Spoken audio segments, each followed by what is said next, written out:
Fantasy Philosophers is brought to you by fantasy-info.com.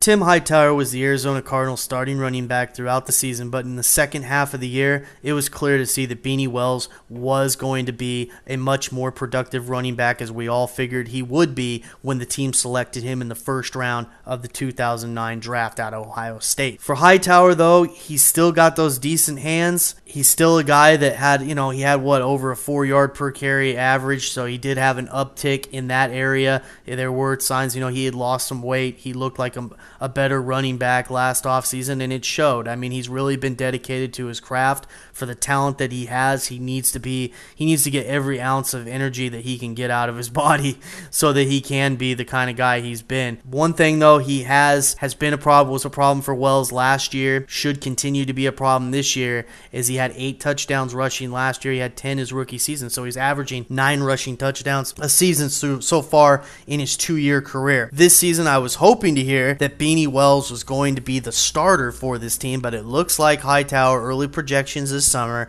he is going to be the man to start on this team, but Wells should be the guy, I think, from week 1 on that's going to get more touches, a la kind of what we saw at the end of last year.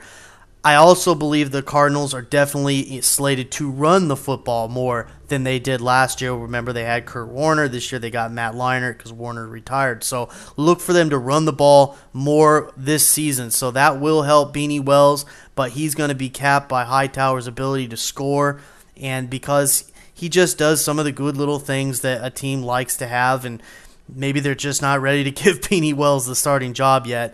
Maybe they just like him more coming in after Hightower's wore the defense down in the first series of the game or so.